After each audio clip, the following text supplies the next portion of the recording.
Many believe driving is an activity solely reserved for those who can see. A blind person driving a vehicle safely and independently was thought to be an impossible task.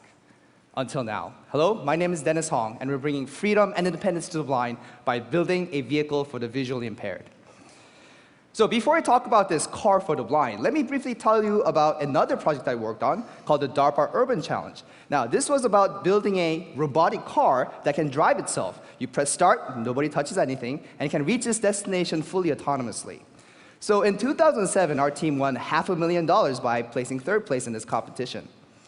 So about that time, the National Federation of the Blind, or NFB, challenged the research community about who can develop a car that's a blind person drive safely and independently.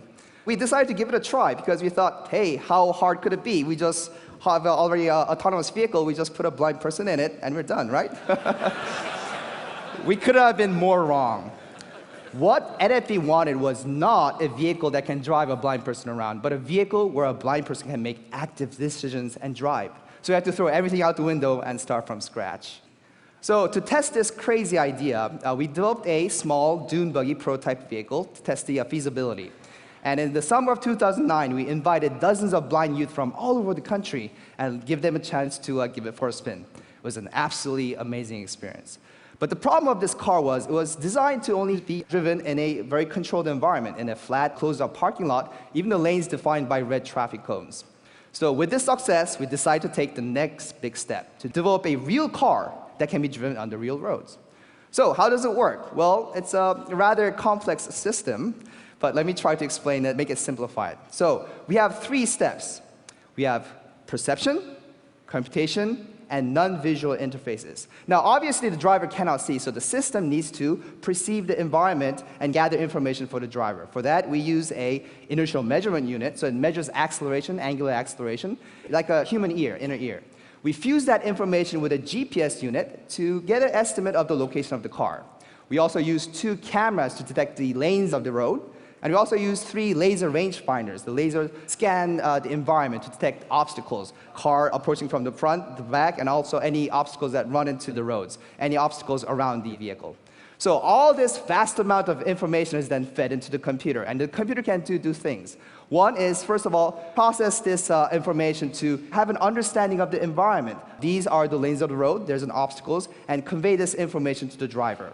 The system is also smart enough to figure out the safest way to operate the car. So we can also generate instructions of how to operate the controls of the vehicle. But the problem is this: how do we convey this information and instructions to a person who cannot see fast enough and accurate enough so he can drive? So for this, we developed many different types of non-visual user interface technologies. So starting from a 3-dimensional pinging sound system, a vibrating vest, a click wheel with voice commands, a leg strip, even a shoe that applies pressure to the foot. But today we're going to talk about 3 of these non-visual user interfaces. Now, the first interface is called a drive grip. So these are a pair of gloves that has vibrating elements on the knuckle part, so it can convey instructions about how to steer, the direction and the intensity. Another device is called speed strip. So this is a chair, as a matter of fact, it's actually a massage chair. We got it out and we rearrange these vibrating elements in different patterns, and we actuate them to convey information about the speed and also instructions on how to use the gas and the brake pedal.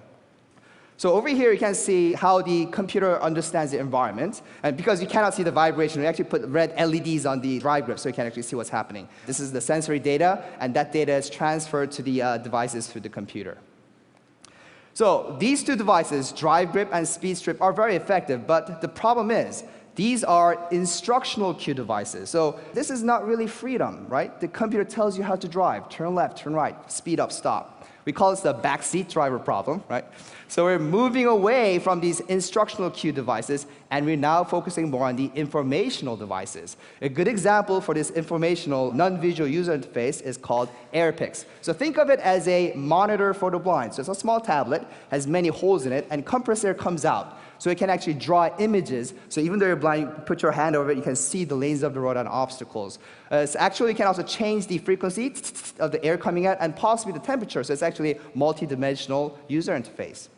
So here you can see the left camera and the right camera from the vehicle and how the computer interprets that and sends that information to the airpix. For this, we're showing a simulator, a blind person driving using the airpix. This simulator was also very useful for training the blind drivers and also quickly testing different type of ideas for different type of non-visual user interfaces. So basically, that's how it works.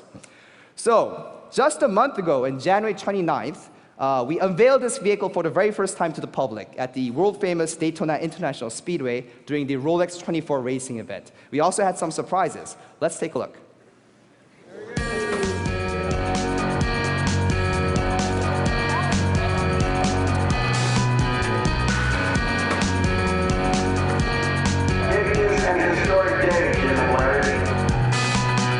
Coming up to the grandstand, fellow federationists.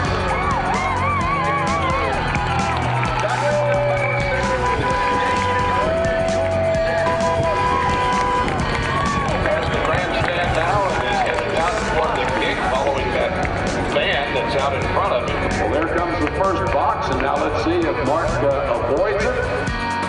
He does. He passes it on the right.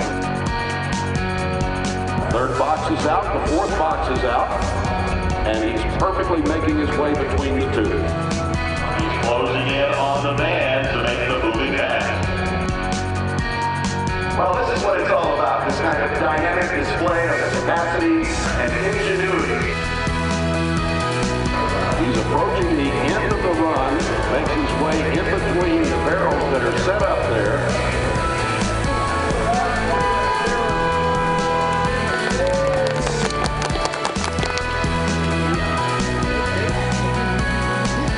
So happy. I'm so glad. Well, Mark's gonna give me a ride back to the hotel, right? Yeah.